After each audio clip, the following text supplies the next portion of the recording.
শ্রী শ্রী ঠাকুর, শ্রী শ্রী মা এবং স্বামীজিকে ভুলুণ্ঠিত প্রণাম নিবেদন করছি।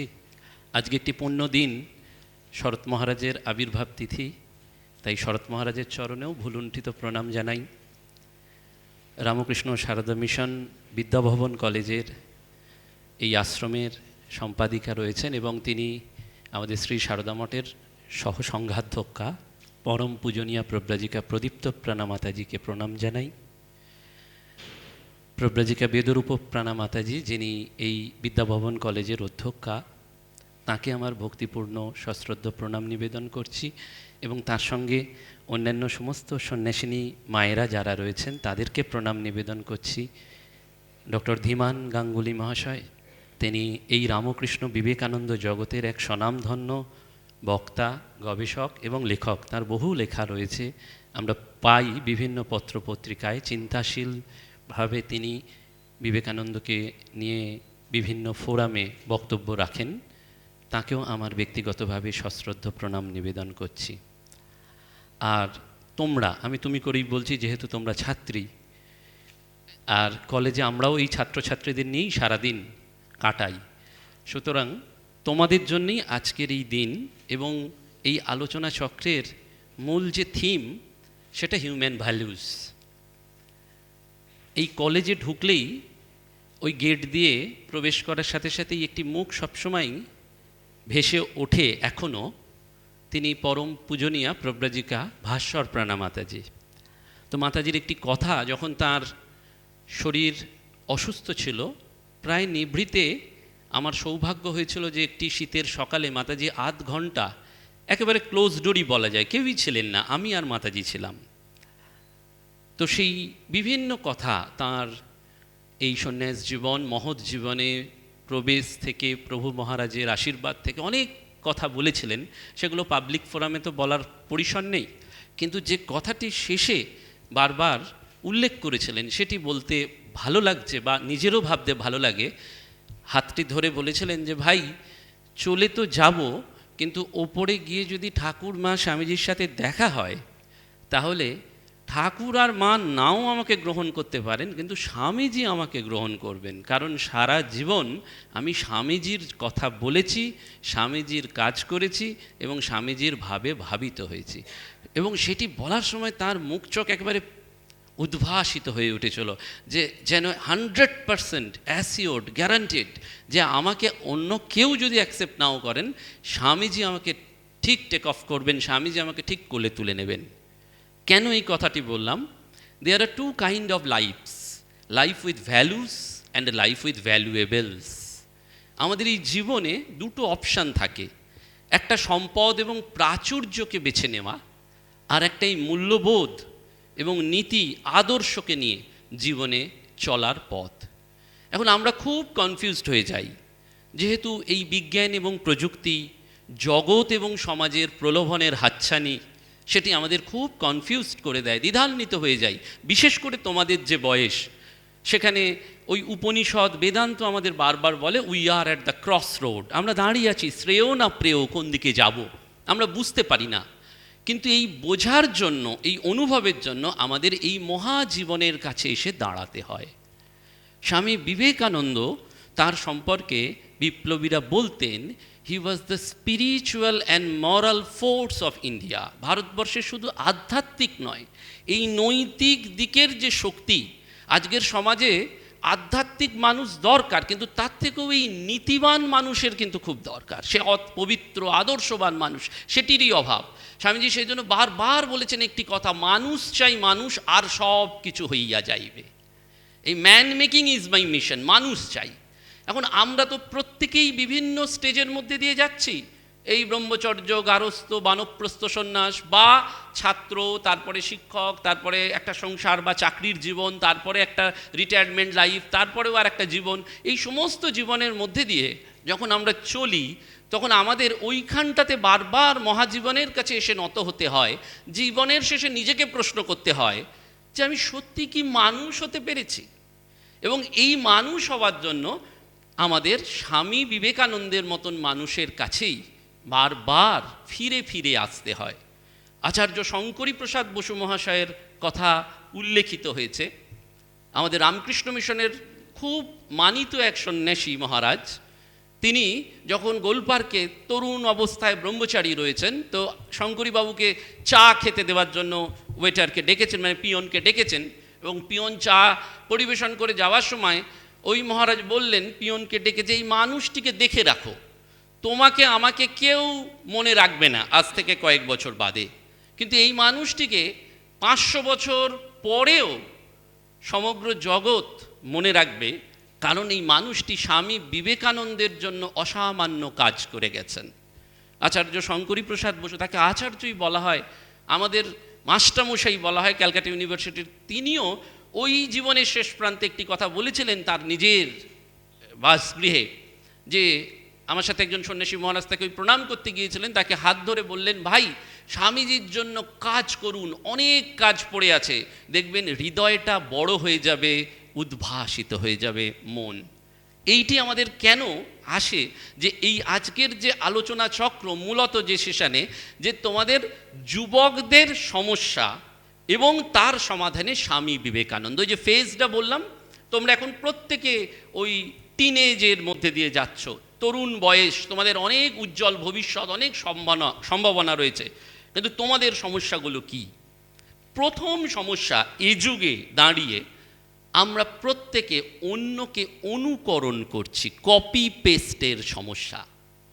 আমার এই প্রসঙ্গে একটা গল্পের কথা মনে পড়ছে, হয়তো শুনে থাকতে পারবে, যে একজন টুপিওয়ালা টুপি বিক্রি করতে বেরিয়েছিল।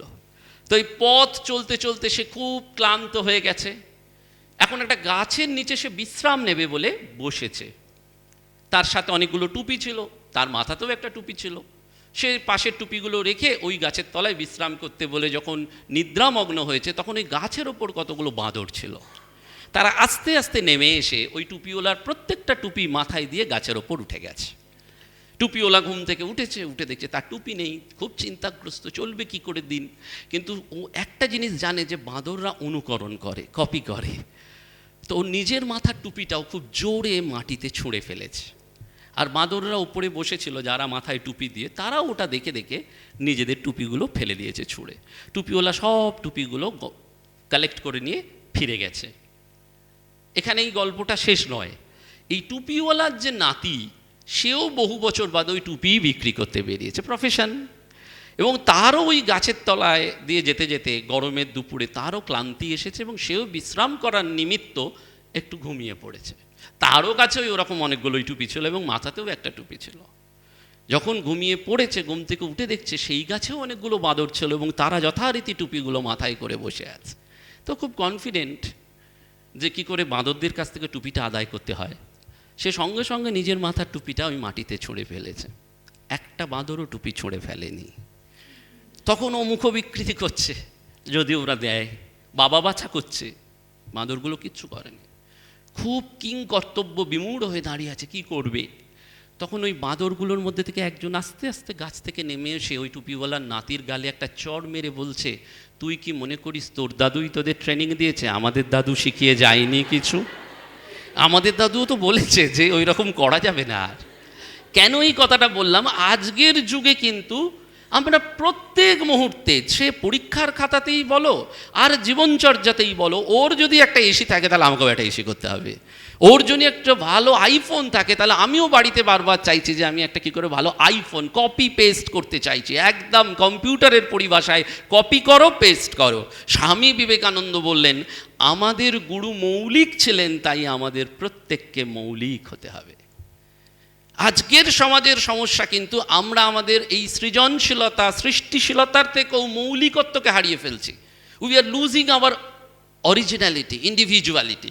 এই ব্যক্তি স্বাতন্ত্র্যের কাছে স্বামী রঙ্গনাথানন্দজি মহারাজ, তিনি ওই ব্রহ্মচারী ট্রেনিং সেন্টারে ব্রহ্মচারীদের বলতেন, তোমরা বিচারহীন গতানুগতিক পথ অনুসরণ করো না, তাতে তোমরা ব্রহ্মচর্য পাবে, সন্ন্যাস পাবে, অধ্যক্ষ পাবে, সব পাবে, কিন্তু তোমার মধ্যে স্বকীয় বৈশিষ্ট্যকে তুমি ফুটিয়ে তুলতে পারবে না।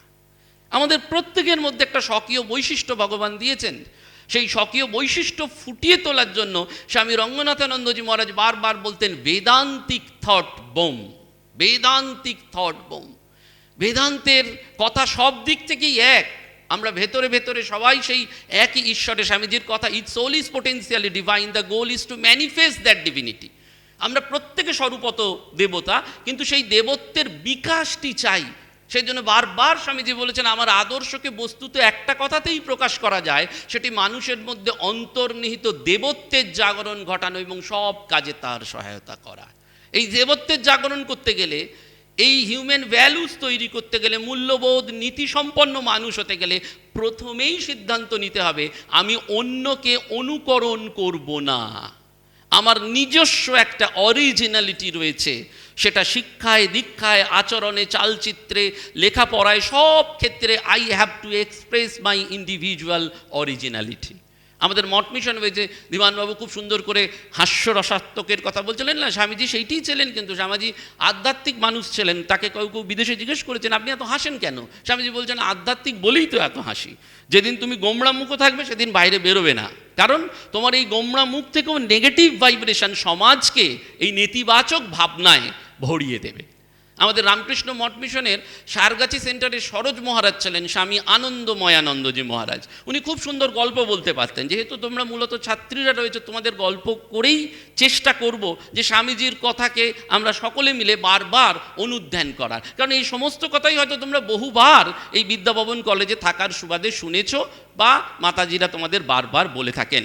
কিন্তু শাস্ত্রে একটা কথা আছে, আবৃত্তি সর্বশাস্ত্রাণাং বোধাদেপ গরীয়সী। আমাদের বারবার একই কথা শুনতে শুনতে শুনতে শুনতে মনের এই জারণ বা জারক রসে আমরা সমৃদ্ধ হতে হতে এগিয়ে যাই। তো এই সরোজ মহারাজ ওই রকম বলছেন যে ওই বাড়িতে একজনের শ্রাদ্ধ হচ্ছে, তো ব্রাহ্মণ তার ছেলেকে বলছে, দেখ আমি যা বলবো তুই তাই বলবি কিন্তু। বলছে ঠিক আছে, একদম উবৌ। বলছে ঠিক আছে। এখন ওই ছেলে বাবার শ্রাদ্ধ করতে বলেছে, পিণ্ড দিতে হবে। তো ব্রাহ্মণ তো নিয়ে এসছে একটা চিরকুট, তাতে লেখা আছে পিণ্ড পরিসূত্রং দদাতি, অর্থাৎ পিণ্ডের ওপর একটা দিতে হয়, কাপড়ের টুকরো দিতে হয়। এখন ওই পুঁথিটায় ইঁদুর খেয়ে নিয়েছে, ও পড়তে পারছে না। ওই বামুন বলছে পিণ্ড পরিমূত্রং দদাতি, তোমাকে এখন বাবার পিণ্ডতে মূত্র দান করতে হবে। ছেলে তো খেপে গেছে, বলছে কখনোই সম্ভব নয়, আমার বাবা। বলছে আর এখানে লেখা আছে পিণ্ড পরিমূত্রং দদাতি। কেন এই কথাটা বললাম? এই কপি করতে করতে আমাদের এই জায়গাটা চলে আসে, আমরা নিজেদের ভেতরটাকেই ভুলে যাই। স্বামী বিবেকানন্দ সেই জন্য আমাদের প্রথম কি বললেন, এই কপি পেস্ট ছাড়তে হবে, অরিজিনাল স্বামীজির যে আদর্শ।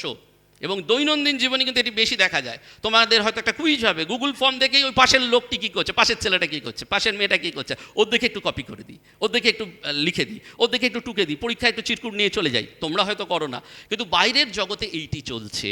আমাদের মনে রাখতে হবে, আমরা যদি স্বামীজিকে সত্যি সত্যি ভালোবাসি, তাহলে each of us become an individual, এবং আমাদের এই অরিজিনাল হতে হবে। সেকেন্ড কি, আমাদের কমিটমেন্টের বড় অভাব। বললে কে যাব, বইটা দেবো বা ওই সময় দেখা করব, দেখা করলে না।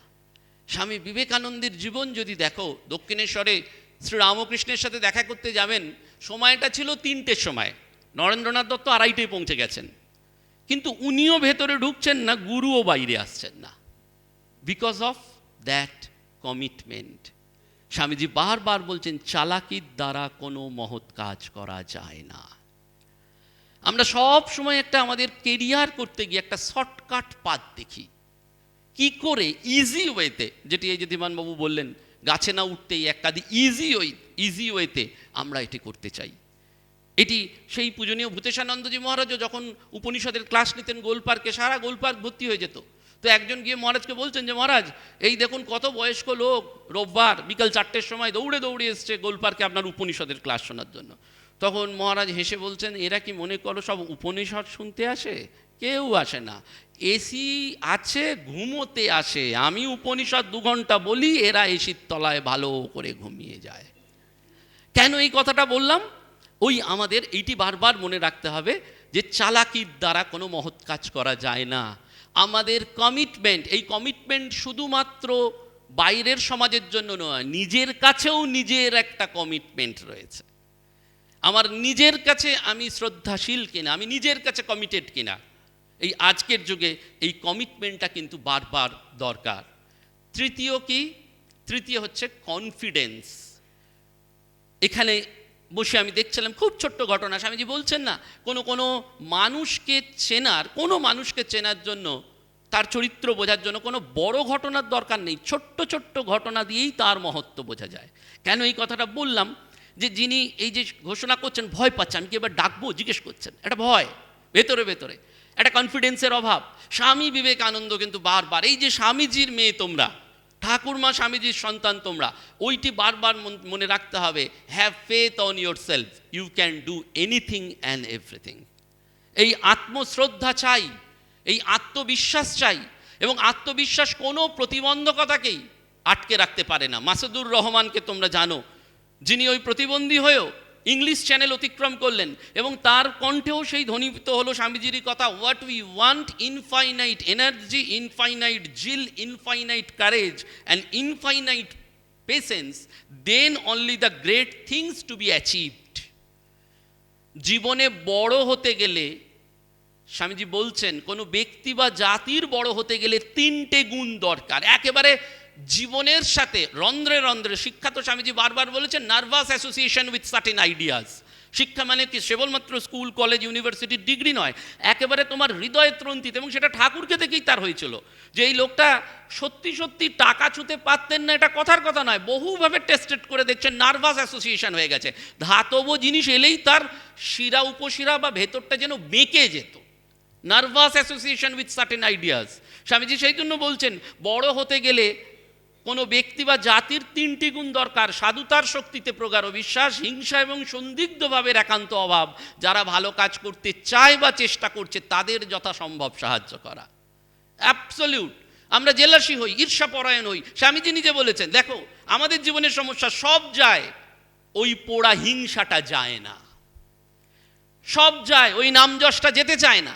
আমরা অনেকেই বলতে পারি, এই বক্তৃতা মঞ্চে দাঁড়িয়ে অনেকেও বলতে পারি, কিন্তু আমাদের বারবার দেখতে হয় আমরা আমাদের নিজেদের লাইফ টিউনিংয়ে, লাইফ স্কেলে আমরা ওটাকে অ্যাপ্লাই করতে পেরেছি কিনা। ওই জন্যে বারবার মনে রাখতে হবে, আত্মবিশ্বাস চাই। What we want infinite energy, infinite zeal and infinite courage and infinite patience. অসীম ধৈর্য নিয়ে, অসীম শক্তি নিয়ে, অসীম সাহস নিয়ে পারতেই হবে। আমি পারবই পারবো, কারণ আমি স্বামীজির সন্তান। স্বামীজি বারবার বলছেন, যে আমার এই চিঠিপত্র পড়বে তার মধ্যে দিয়ে আমার এই শক্তি কাজ করবে। এবং এটা বাস্তব। স্কুলে একটি ছেলে ওই অন্য ছেলের দেখে খাতায় কপি করেছে, যতবার তাকে জিজ্ঞেস করা হচ্ছে তুই বল তুই কপি করেছিস কিনা, সে ততবার মিথ্যে কথা বলছে, না করিনি করিনি করিনি। শেষে হেডমাস্টার মশাই তাকে এই স্বামীজির ছবির সামনে দাঁড়িয়ে বলে, এই ছবিটার দিকে তাকিয়ে, দুটো চোখের দিকে তাকিয়ে বল তুই আজকে টুকেছিস না টুকিসনি। ছেলেটা ঝরঝর করে কেঁদে ফেললো। কেন? বললো, এই ছবির সামনে দাঁড়িয়ে আমি মিথ্যে কথা বলতে পারবো না। এই আত্মবিশ্বাসটি স্বামীজি আমাদের বারবার বলছেন, বারবার। এবং সেখানেই কিন্তু আমাদের রন্ধ্রে রন্ধ্রে কি রয়েছে? ভয়। সেই জন্য আমাদের স্বামীজি বারবার বলছেন, তোমরা অর্থাৎ এই ভয় শূন্য হও। এই ভয়, শোলে সিনেমা তোমরা দেখেছো তো, জো মর গিয়া ও জো ডার গিয়া ও মর গিয়া।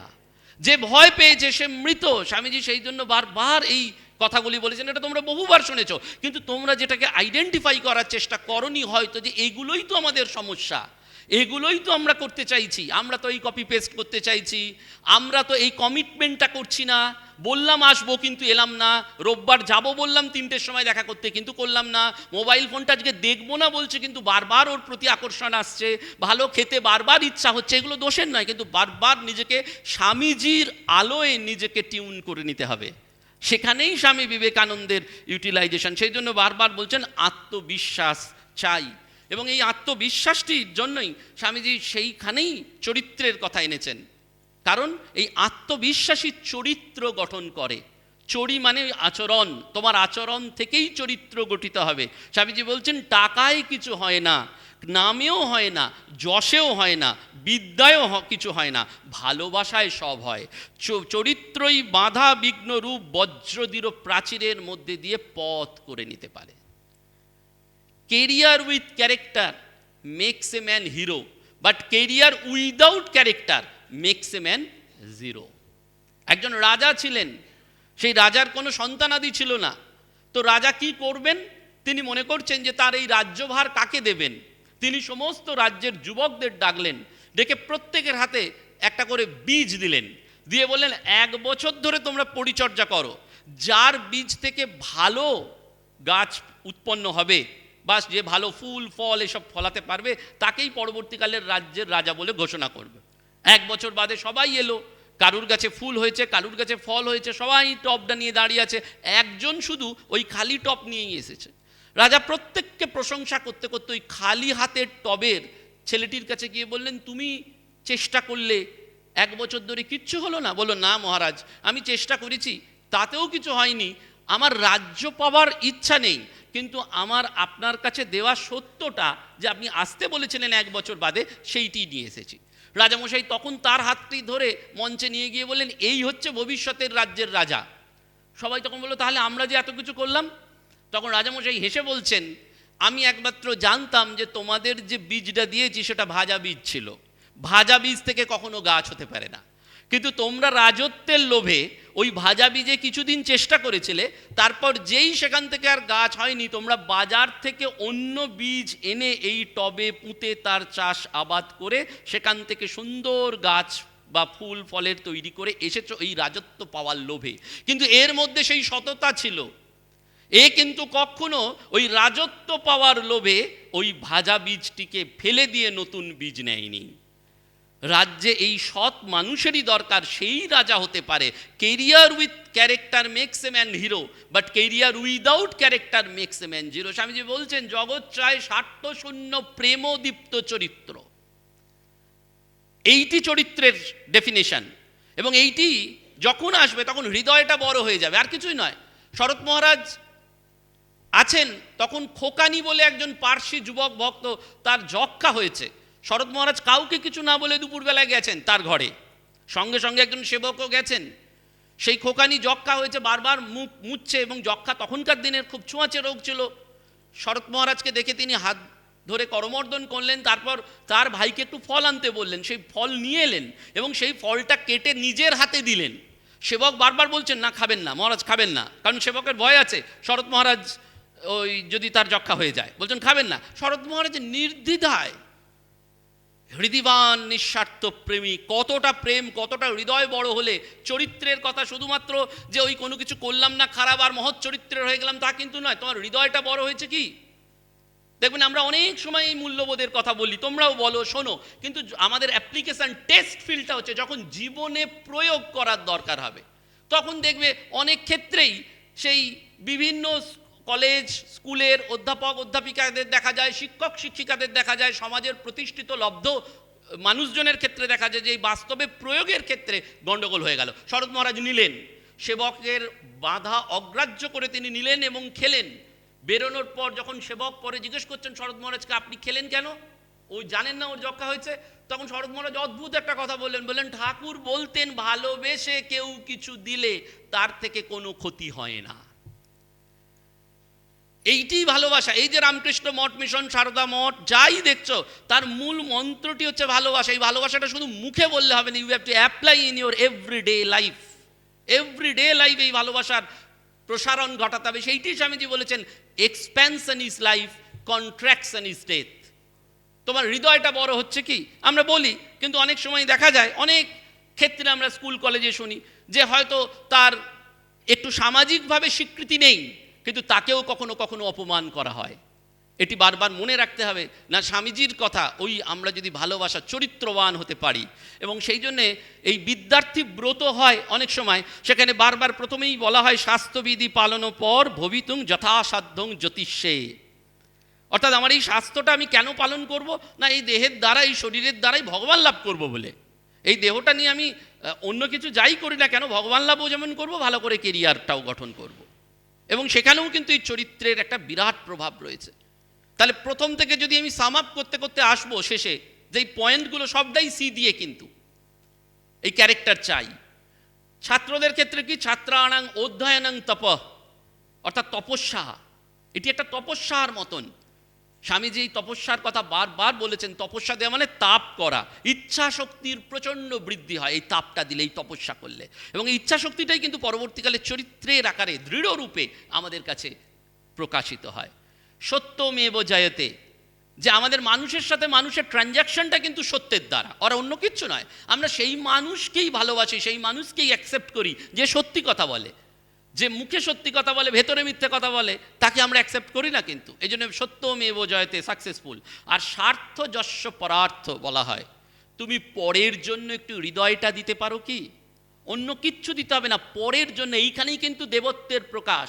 গ্রাম থেকে দুটি ছেলে একই পরীক্ষায় নরেন্দ্রপুরে উত্তীর্ণ হয়েছে। যখন প্রিন্সিপাল মহারাজ ডেকে বলছেন, তারা পুরুলিয়া রামকৃষ্ণ মিশনের ছাত্র, একজনের বাড়ি কোন্নগরে এবং আর একজনের বাড়ি বৈদ্যবাটিতে, দুজনের জন্যই ভর্তির দরজা খোলা হয়েছে, দুজনেই একই মার্কস পেয়েছে। প্রিন্সিপাল মহারাজ বলছেন ওই স্কুলের হেডমাস্টার মশাইকে যে আপনি ছাত্রদের দুজনকেই নিয়ে আসুন, সিট তো একটাই, দেখি কে ভর্তি হয়। দুজনকেই ডাকা হয়েছে। দেখো স্যাক্রিফাইস, স্বার্থ যস্য পরার্থে বলা হচ্ছে না? স্বামীজি বলছেন, শরৎ মহারাজ বলছেন, পরের টাকা পরকে দিবি, তুই কি দিবি? তুই দিবি হৃদয়, তুই দিবি ভালোবাসা। এটি মূল। কিন্তু মানুষ গঠন, এই সব কিছু জায়গাটা কিন্তু একটা কি পয়েন্টটা ঠাকুর বলে দিয়ে গেছেন, স্বামীজি বলেছেন, মাও বলেছেন, ভালোবাসাতেই সব হয়। এই নিঃস্বার্থপর ভালোবাসা, এটা কিন্তু আমাদের বর্তমান ডেইলি লাইফে হারিয়ে যাচ্ছে। আমরা প্রত্যেকের এই ভালোবাসাতেও ক্যালকুলেশন করছি। There is a calculative mind in behind. সবসময় ক্যালকুলেশন করছি, ও কতটা দেবো, আমি কতটা দেবো, কতটা পাবো। তখন ওই দুটি ছেলের মধ্যে যখন দাঁড় করানো হয়েছে, তখন বৈদ্যবাটির ছেলেটা বলছে, দেখ তোর কোন নগরে ভালো টিউটর পাওয়া যায় না, তুই ভর্তি হ নরেন্দ্রপুরে। নরেন্দ্রপুরের মতন জায়গায় অপশান এসেছে, দুজনেই স্যাক্রিফাইসের জন্য এগিয়ে এসছে, তুই ভর্তি হ, তোর টিউটর পাওয়া যায় না। ও তখন বলছে, দেখ আমি টিউটর ম্যানেজ করে নেবো হয়তো, কিন্তু বৈদ্যবাটিতে তোর আমি জানি বাড়িতে একটু থাকা খাওয়ার সমস্যা, যৌথ ফ্যামিলি, পড়ার সেরকম ঘর নেই, এখানে সুবিধে রয়েছে, তুই ভর্তি হয়ে যা। তখন এই হেডমাস্টার মশাই চোখ দিয়ে তার জল পড়ছে যে দুজনই ক্লাস 10-এর ছাত্র, এই ভর্তি হতে এসেছে, দুজনের মধ্যেই স্যাক্রিফাইস। এইটি দেবত্বের বিকাশ। ওই বিদ্যার্থী ব্রতে আমরা সাকসেসফুল হতে গেলে বলি স্বার্থ যস্য পরার্থ। এইটি পরার্থে বারবার দিতে হবে। ওই জন্য ক্যারেক্টার চাই।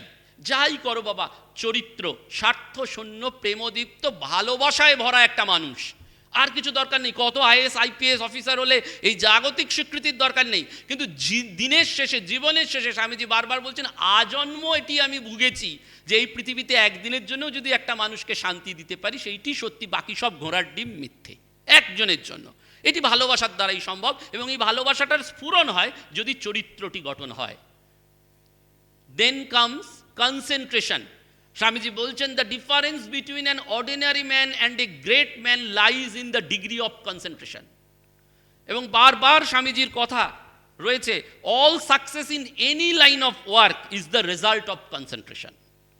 কনসেন্ট্রেশন অর্থাৎ একাগ্রতা। এই একাগ্রতা কিন্তু আজকের সমাজে হারিয়ে যাচ্ছে। আমরা কোনো কিছুতেই একাগ্র হতে পারছি না। এই একাগ্রতা বৃদ্ধির জন্য কি উপায়? বলছে, ফার্স্ট, লেজার লাইক ফোকাস। তোমার একেবারে লক্ষ্যটা লেজারের মতন হবে। সব কিছুকে সরিয়ে দিয়ে যেটা করতে চাইছি, যতটুকুর জন্য করতে চাইছি, তার জন্যই কিন্তু এই ধ্যান, জপ, প্রার্থনা, মেডিটেশন ভালো না লাগলেও অনেক সময় আমরা জানি যে এই চোখ বুঝিয়েই হয়তো খণ্ডন বাবা বন্দনা হচ্ছে, সকালবেলায় মর্নিং প্রেয়ার, ভালো লাগছে না, তবু মাতাজিদের ভয়ে, নইলে বিদ্যাভবন থেকে তাড়িয়ে দেবে, খুব মুশকিল হবে, কে কোথায় মাতাজিরা কটকট করে চোখ তাকিয়ে দাঁড়িয়ে পড়বেন, বাবা কোন দিকে পালাবো, তার থেকে যাই। কিন্তু এর একটা ইমেন্স এফেক্ট রয়েছে, পরে সেটা বোঝা যায়। Laser like focus, holding that focus, second, and third, cut away everything else in the world. প্রথমে এই লক্ষ্য স্থির রাখতে হবে, তাকে হোল্ড করে রাখা, ওই যে কামড়ে পড়ে থাকা, মরণ কামড়ে পড়ে থাকা, এবং সেই সময় বাকি দিকগুলো জগতের, বাচ্চারা অনেক সময় এরকমভাবে পড়ে, দেখবে সব কিছু সরিয়ে দিয়ে cut away everything else in the world, সেখানেই কিন্তু এই কনসেন্ট্রেশন বৃদ্ধি হয়। স্বামীজি বলছেন, দৈহিক বলে উন্নয়নের চেষ্টা করিও না, আত্মার শক্তিতে উদ্ধারের উপায় দেখো। এই যে আত্মার শক্তিতে উদ্ধারের উপায়, এই যে কনসেন্ট্রেশন চাই। স্বামীজির জীবনের ঘটনা তোমরা জানো, লেগেটের বাড়িতে রয়েছেন, ওই একটা নির্দিষ্ট গর্তে একটা পতাকা পতপত করে উঠছে। স্বামীজি বললেন, ওটা কি? হলিস্টার, লেগেটের ছেলে। সে বললো, এটা গল্ফ খেলা। স্বামীজি বললেন, ওই কি করতে হয়? বললো, ওই একটা গল্ফ স্টিক নিয়ে নির্দিষ্ট দূরত্বে বলটাকে গর্তে ফেলতে হয়। স্বামীজি বললেন, কতবার লাগে এটা করতে? বললো, 6-7 বারের আগে কেউ পারে না। স্বামীজি বললেন, এ আর এমন কি কাজ, আমি পারবো, আমি একবারই পারবো। হলস্টার বললেন, বাজি ধরবেন নাকি? স্বামীজি বলছেন, হ্যাঁ। এই যে টেক আপ চ্যালেঞ্জটা দিচ্ছেন কিসের শক্তিতে? কনসেন্ট্রেশনের শক্তিতে। স্বামীজি বলছেন, হ্যাঁ পারবো। হলস্টার $50 বাজি লাগলেন, মিস্টার লেগেট তিনি কোথায় ছিলেন? তিনিও এসে $10 বাজি ধরলেন। স্বামীজি ওই গল্ফ স্টিকটা নিলেন, 1 লক্ষে একেবারে এক লহমায় ওই নির্দিষ্ট গর্তে ফেলে দিলেন বলটা। হলস্টার মাথায় হাত দিয়ে বললেন, ভারতীয় যোগীর অলৌকিক শক্তি। বলছে ভারতীয় যোগীরা এসব করতে পারে, অলৌকিক মিরাকলস করতে পারে। আমাদের দেখবে না সবসময় তোমাদের আছে ওই মাদুলি একটু পরে নিই, বারবার এরকম ঠক ঠক ঠক ঠক করে প্রণাম করে নিই, হ্যাঁ ঠাকুর আমাকে নাম্বার পাইয়ে দেবেন, এই করে দেবেন। হ্যাঁ, আমাদের মঠ মিশনও এরকম হতো। ওই প্রবীণ সাধুরা যারা সব হোস্টেলের ওয়ার্ডেন বা স্কুলের হেডমাস্টার, তারা বলেন পরবর্তীকালে যে ছাত্ররা পরীক্ষার আগেই বলতো, মহারাজ আজকে পরীক্ষা আছে, ভালো করে আশীর্বাদ করুন। সঙ্গে সঙ্গে মহারাজরা বলতেন, ওই আশীর্বাদের জোর থাকলে তো আমি আমার নিজের মাথাতেই আশীর্বাদ করে অনেক কিছু করে ফেলতে পারতাম। You have to do by your own. তো ওই হলস্টার তখন বলছে ভারতীয় যোগীর অলৌকিক শক্তি। স্বামীজি বললেন, ভারতীয় যোগীরা এই ছোটোখাটো ব্যাপারে অলৌকিক শক্তি দেখায় না। বললেন তাহলে পারলেন কি করে? What is the secret of success? Swamiji বললেন, প্রথমে আমি দূরত্বটা মনে মনে মেপে নিলাম, তারপর আমার মনকে বললাম ওই $10 আর $1/2 আমার চাই। কনসেন্ট্রেশনের শক্তি, ওটা আমার চাই। আমার মন থেকে শক্তিটা পেশিতে গেল, আমি আমার পেশি সম্পর্কে অ্যাওয়্যার যে আমার পেশিতে কি শক্তি আছে। আমি ওই নির্দিষ্ট লক্ষ্যে বলটাকে ঠিক নিক্ষেপ করে ফেলে দিলাম। সেই জন্য স্বামীজি বারবার বলছেন কি, the difference between an ordinary man and a great man lies in the degree of concentration. স্বামীজি সারা জীবন এই একাগ্রতার শক্তিতে বিশ্বাসী ছিলেন। একাগ্র হও, মনঃসংযোগ বাড়াও, এবং তার জন্যই কিন্তু ওইটি লেজার লাইক ফোকাস, একেবারে লক্ষ্যটাকে ঠিক রাখতে হবে। Hold that focus. ওই ফোকাসটা স্থির করলে, তুমি ঠিক করলে যে ওইটি হব, তারপরে কিন্তু এদিক ওদিক করছো, তাহলে হবে না। ওই হোল্ডিং এবং cut away everything from the world.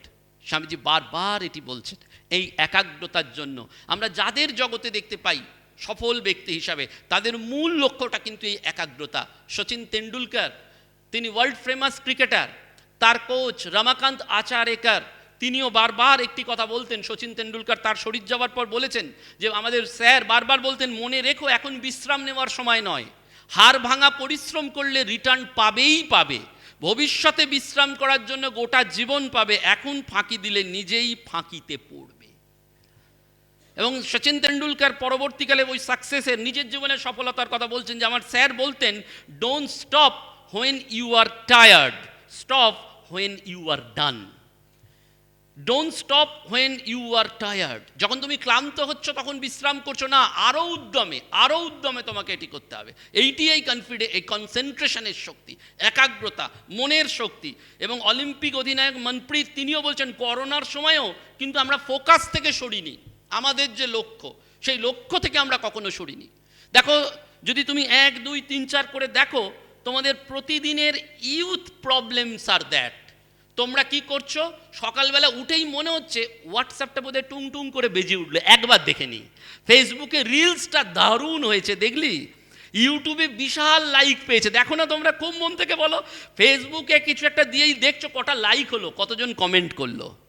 সব সময় আমরা কিন্তু এইটি করে যাচ্ছি। কনসেন্ট্রেশন প্রতি মুহূর্তেই আমাদের ব্রেক করছে। If you do an experiment, তুমি যদি এক্সপেরিমেন্ট করো, তাহলে এই মুহূর্তে দেখতে পাবে তোমার মধ্যে যে শক্তিটা রয়েছে সেটা তুমি পুরোটা এক্সার্ট করো না, পুরোটা করো না। ছাত্রীরা যারা আছো, ডান হাতটা তুলতে পারবে? ডান হাতটা তোলো তো একবার, আরেকটু তুলতে পারবে? নাবিয়ে দাও। যখন প্রথম তুলতে বলেছিলাম তোমরা নিজেরা কি করলে? এইটুকু। যখন বললাম আরেকটু তোলো, তখন কি করলে? এতটা। তার মানে আমাদের কি এতটা তোলার শক্তি আছে, কিন্তু আমরা প্রথম থেকে সেটা এক্সার্ট করি না। আমরা সব সময় ওই ভয়ে নিজেদেরকে কুঁকড়ে রেখে যতটা দেওয়ার তার থেকেও কম দিই। কেন? কারেজ। স্বামীজি সেইখানে বারবার বলছেন, if you think you can, you can. তোমাকে ফিল করতে হবে আমি পারবো, পারিব না ও কথাটি বলিও না, আর আমার দ্বারা হবে না, আমি আর পারবো না, এই কারেজটা নেই। সেটাও কিন্তু ওই বিদ্যার্থী ব্রতের রয়েছে। সত্যমেব জয়তের ওই ট্রানজাকশনের পর পঞ্চমটা রয়েছে সংহতি শক্তি। আমরা যেন সঙ্গবদ্ধভাবে এই জীবনটা কাটাতে পারি। এই যে আশ্রমিক জীবন, এই যে তপবনের মতন পরিবেশে তোমরা বড় হচ্ছ, একতা, একসুর বাজানোর জন্য, কিন্তু আমাদের তো সেটা নেই। আমাদের কারেজের অবস্থা কিরাম হচ্ছে, এই যে স্বামীজি বলছেন না, এই দেশটার কেন অবস্থা এরাম, আত্মবিশ্বাসের দৈন্যের দরুন আমাদের দেশে সব কিছু ধ্বংসের মুখে। আমাদের এই আত্মবিশ্বাসটা নেই, ভয়টা নেই, হয়ে গেছে। দেখবে ওই একটা ওই ভাইস রয়দের মধ্যে কথা হচ্ছে, 3জন ভাইস রয়। তো 3জন ভাইস রয়ের মধ্যে প্রথম আমেরিকান ভাইস রয়, তিনি বলছেন কারেজ কাকে বলে আমি দেখাচ্ছি। সৈনিককে ডাকলেন, জন কাম হিয়ার। জন স্যালুট করতে করতে এলো, বললো এখানে 30 ফুট মাস্তুল আছে, ওঠো এবং ঝাঁপ দাও। জন কিচ্ছু করলো না, ঝাঁপিয়ে পড়লো, বললো দিস ইজ কল্ড কারেজ। তখন রাশিয়ান ভাইস রয় বললো তোমরা কি কারেজ দেখাচ্ছ, দেখো আমাদের সৈনিক কিরকম কারেজ দেখায়। ও ডাকলো ইভানস্কি, এসো। ইভানস্কি চলে এলো, স্যালুট করলো আবার, বললো এটা 40 ফুট একটা মাস্তুল আছে, তোমাকে ঝাঁপিয়ে পড়তে হবে। তো ঝাঁপিয়ে পড়লো, বললো দেখো দিস ইজ কল্ড কারেজ। এবার ইন্ডিয়ান পালা, ইন্ডিয়ান ভাইস রয়, ও বললো দেখো তোমরা কাকে কারেজ বলো, আমরা দেখাচ্ছি কাকে কারেজ বলে। ও ডাকলো সুবেদার রাম সিং। রাম সিং খৈনি পিটতে পিটতে এলো। হ্যাঁ, ক্যা থইবা, কি করতে হবে? বলো রাম সিং এই 10 ফুটের একটা মাস্তুল আছে, এখান থেকে ঝাঁপ দিতে হবে। রাম সিং সঙ্গে সঙ্গে বলে আরে সালা তেরা দিমাগ খারাপ হো গিয়া ক্যা, হাম ইয়ে সে ঝাঁপ দেগা। বলে ও বলছে যে আমি এখান থেকে ঝাঁপ দেব। অর্থাৎ ব্যাপারটা হচ্ছে, কেন এই কথাটা বললাম, আমরা এই আজ্ঞাবহতা, ওবিডিয়েন্সিটা মানতে চাই না। এই ভয়টাকে জয় করতে হবে, এই শক্তিটা আমাদের স্বামীজি বারবার বলছেন। এবং সেই জন্য স্বামীজি বলছেন মানুষ চাই মানুষ, আর সব কিছু হইয়া যাইবে। একটি বাচ্চা ছেলে রোজ তার বাবাকে অফিস যাওয়ার সময় ডিস্টার্ব করত। বাবা করলেন কি, ড্রয়ার থেকে একটা পৃথিবীর মানচিত্র বার করলেন, করে কুচো কুচো করে ছিঁড়ে বাচ্চা ছেলেটার হাতে দিয়ে দিলেন। বাবা ভাবলেন যে ছেলেটা যতক্ষণে জোড়া লাগাবে আমি ততক্ষণে অফিস চলে যাব। ছেলেটা খুব ইন্টেলিজেন্ট, খুব তাড়াতাড়ি এই পৃথিবীর মানচিত্রটা জোড়া লাগিয়ে নিয়ে চলে এলো। তখন বাবা বললেন কিরে, তোদের স্কুলে এত ছোট বয়স থেকে ওয়ার্ল্ড জিওগ্রাফি পড়ানো হয় নাকি? তখন ছেলেটা বলল না বাবা, তুমি দেখোনি, এই পৃথিবীর মানচিত্রের উল্টো দিকে একটা মানুষের ছবি ছিল। যখন পৃথিবীটাকে কুচো কুচো করে ছেড়ে দিয়েছো, তখন মানুষটার হাত পা চোখ মুখ এদিক ওদিক হয়ে গেছে। আমি পৃথিবী জানি না, কিন্তু আমি মানুষটাকে জানি। আমি মানুষটার হাত পা চোখ মুখ জোড়া লাগিয়ে দিয়েছি, উল্টো দিকে পৃথিবীটাও যুক্ত হয়ে গেছে, পৃথিবীটাও সুন্দর হয়ে গেছে। এই পৃথিবীটাকে সুন্দর করার রহস্য হচ্ছে এই মানুষগুলোকে যুক্ত করা। এবং সেই জন্যই স্বামী বিবেকানন্দ আমাদের কাছে, এই কারণেই তিনি তো চিরকালীন ওই অখণ্ডের ঘরের ঋষি, কিন্তু তিনি ওই আমাদের কাছে এসে বারবার ওইটি বললেন, যেটি আমাদের যুগ সমস্যা, বিশেষ করে ছাত্রছাত্রীদের, আমরা যেন অন্ধ অনুকরণ না করি। ফার্স্ট ওয়ান, কপি পেস্ট যেন না করি, নিজের জীবনকে আমরা যেন মৌলিক করতে পারি। সেকেন্ড হচ্ছে ওই একাগ্রতার শক্তি। The difference between an ordinary man and great man lies in the degree of concentration. All success will come, power will come, glory will come, ওই কনসেন্ট্রেশন। তার জন্যই কিন্তু এই মাতাজিরা মেডিটেশন, তার জন্যই কিন্তু তোমাদের এই ভালো বই পড়া। আসলে ব্যাপারটি যেটি দিবানবাবু বলেছেন, স্বামীজিকে পড়তে আমরা ভীষণ ভয় পাই, কারণ স্বামীজি যদি ভেতরে ঢোকে তাহলে ভেতরটা তছনছ হয়ে যায়। এই স্বার্থটা শূন্য হয়ে নিজেকে নিঃস্বার্থপর করা, পরার্থপর করা, এটি স্বামীজির মূল মন্ত্র। সেই জন্য স্বামীজিকে আমরা ভয় পাই। স্বামীজি এলেই আমাদের জীবনটা তছনছ হয়ে যাবে। 103 বছরের সন্ন্যাসী বিরজানন্দজির আশ্রিত ঝাড়গ্রামে এখনো রয়েছেন স্বামী ভবানন্দজি। সারা জীবন মানুষের জন্য কাজ করেছেন, স্বাধীনতা সংগ্রামী ছিলেন, তাকে এখনো জীবিত আছেন। তাকে এই গত সপ্তাহে গিয়ে প্রশ্ন করলাম যে সাধু হলেন, মানুষের জন্য কাজ করলেন, আপনার কি অনুভব হলো? একটা কথাই বললেন, ওই স্বামীজির প্রেমে পড়ে দেশ ছাড়তে হলো, বাড়ি ছাড়তে হলো, ঘর ছাড়তে হলো। ওই স্বামীজির প্রেমে পড়ে মানুষের সেবা করলাম। তারপরে একটু থেমে বললেন, কিছু পাবার জন্য তো করিনি ভাই, পুরোটাই দেবার জন্য করেছে। The life is short, the vanities of the world are transient, but they only live who live for others, the rest are dead. এই জীবন ক্ষণস্থায়ী। জগতের এই যে চাকচিক্য প্রলোভন দেখছো, সেই জন্য নচিকেতা বারবার কঠোপনিষদ, স্বামীজির অত্যন্ত প্রিয় উপনিষদ হচ্ছে Kathopanishad. We are at the crossroad, শ্রেয় এবং প্রেয়র জাংশনে দাঁড়িয়ে আছে, আমরা কোন দিকে যাব। আমাদের বারবার এই কনফিউশন তৈরি হচ্ছে, আমরা এদিকে যাব, এদিকের প্রলোভন আমাকে ডাকছে, ওদিকের অন্তরের স্নিগ্ধতা আমাকে আকর্ষণ করছে। মন্দিরে গিয়ে যখন খণ্ডন ভব বন্দন করো, যখন এই মাতাজিদের জীবন দেখো, এই তপবনে থাকো, তখন বারবার মনে হয় এটাই তো ভালো। আবার যখন শপিং মলে গিয়ে দেখো অন্য বাড়ির বাচ্চাটা তো দারুণভাবে এনজয় করছে, এগরোল খাচ্ছে, চাউমিন খাচ্ছে এবং ভালো অনেক জীবন কাটাচ্ছে, তখন মনে হয় এই আশ্রমে কেন পড়ে আছে, ওই জীবনটাই তো ভালো ছিল। সব সময় আমাদের মধ্যে এই দ্বন্দ্বটা কাজ করে। We have to think, we have to select which one in long run will get that return value. আমাদের রিটার্ন ভ্যালুটা কী দেবে, ওই জন্য স্বামীজি বলছেন মৌলিক হতে হবে, একাগ্রতা, কনসেন্ট্রেশন, কমিটমেন্ট। আমি যাকে যতটুকু করব বলেছি, যতটুকু, আমি যদি বলি আজকে এইটা দেবো, তাহলে at any cost I have to make that commitment. চালাকির দ্বারা কোনো মহৎ কাজ করা যায় না। স্বামীজি বারবার সেই কথাটি বলেছেন, মহৎ কার্য করতে গেলে তিনটি জিনিস দরকার: হৃদয়বত্তা এবং আন্তরিকতা আবশ্যক, উপস্থিত সমস্যাগুলোর বাস্তবসম্মত সমাধানের পথ খুঁজে বের করা, আর তৃতীয়ত যে পথ বেছে নেওয়া হয়েছে দৃঢ়তা এবং ইচ্ছাশক্তি ও প্রত্যয়ের সাথে তাকে অনুসরণ করা, ওই মরণ কামড়ে পড়ে থাকা। বিজ্ঞানের প্রযুক্তি হবেই ভাই, এআই আসবে, চ্যাট জিপিটি আসবে, গুগল আসবে, কিন্তু মনে রাখতে হবে, স্বামীজি বারবার বলেছেন, ওই বেদান্তের সাথে ওয়েস্টার্ন সায়েন্সকে মেলাতে হবে। এই মেলানোটাই কিন্তু আসল জীবন সাফল্যের মূল রহস্য। সেইখানেই জীবনকে মহাজীবন করা যায়। সে যুগের পার্সপেক্টিভেও বিজ্ঞানের যা উন্নতি হয়েছিল, এ যুগের পার্সপেক্টিভেও বিজ্ঞানের সমান তালে অগ্রগতি হচ্ছে। আরও হয়তো এগিয়ে যাবে। 2047 সালের মধ্যে আমাদের ভারত সরকারের একটা মিশন আছে, আরও বিজ্ঞানের অগ্রগতি হবে। কিন্তু আমাদের ভেতরের মনুষ্যত্বটা যেন কখনো হারিয়ে না যায়। সেজন্য কপি পেস্ট করব না, কনসেন্ট্রেশন বাড়াবো, কমিটমেন্ট ঠিক রাখবো, কনফিডেন্স বিল্ড আপ করবো, ক্যারেক্টার তৈরি করব, কারণ এই প্রত্যেকটাই আমাকে মানুষ তৈরি করবে। মানুষ কথাটির অর্থ ম্যান, মরালিটি, অ্যাকাউন্টেবিলিটি এবং নোবেলিটি যার আছে সেই হচ্ছে মানুষ। যার মধ্যে নৈতিকতা আছে, যার মধ্যে দায়বদ্ধতা আছে এবং যার মধ্যে একটা আদর্শের প্রতি আনুগত্য আছে, সেই ঠিক ঠিক মানুষ। স্বামীজি সেটি বারবার বলেছেন, সাধারণের পয়সায় লেখাপড়া শিখে যারা সাধারণের কথা ভাবে না, আমি তাদের বিশ্বাসঘাতক বলি। অর্থাৎ আমরা সমাজ থেকে নিচ্ছি, মনে রাখতে হবে এই সমাজকেও কিন্তু আমাদের ফিরিয়ে দিতে হবে। সেটা ছাত্রী বলে তোমরা পারবে না তা কিন্তু নয়, তোমাদেরও দেবার আছে। বড় করে গিয়ে অ্যাডভার্টাইজমেন্ট করে পাবলিক অ্যাডভার্টাইজমেন্ট বা পাবলিক জানিয়ে বিজ্ঞপ্তি দিয়ে করা যায় না। পাশের বন্ধুটা অঙ্ক পাচ্ছে না, তাকে একটু অঙ্ক বুঝিয়ে দেওয়া, যে ইংরেজি পাচ্ছে না তাকে একটু ইংরেজি করিয়ে দেওয়া, তাকে একটু হেল্প করা, সে খেতেটা পেলো কিনা, তার একটু হয়তো খিদেটা বেশি হয়েছে, তাকে আমার টিফিনটা ভাগ করে নেওয়া। এই যে ছোট্ট ছোট্ট যে ঘটনাগুলো বললাম, ওই যে একই নরেন্দ্রপুরের পজিশনে দুজনকেই ডাকা হয়েছে, দুজনেই সেম নাম্বার পেয়েছে, কিন্তু দুজনেই স্যাক্রিফাইসের জন্য এগিয়ে আসছে। স্বামীজির ভাবনায় সাকসেসটা স্যাক্রিফাইস ছাড়া আসে না। সাকসেসের মূল কথাটি হচ্ছে স্যাক্রিফাইস। তুমি কত মহৎ আমি বলে দেবো তুমি কতটা ত্যাগ করতে পেরেছো, এবং তার ওপরেই চরিত্র গঠিত হয়, তার ওপরেই মনুষ্যত্ব গঠিত হয়, এবং তার ওপরেই এই জীবনটা তৈরি হয়। সেজন্য ওই courage, commitment, confidence, concentration, character building and don't copy paste, we have to make our life originals. এইটি যদি হয় তাহলে বারবার স্বামীজির কাছেই ফিরে যেতে হবে, কারণ স্বামীজি ছাড়া দ্বিতীয় আর কেউ নেই যিনি তোমার আমার সমস্যাকে এইভাবে তুলে ধরে তার সমাধানের সূত্র দিয়ে গেছেন।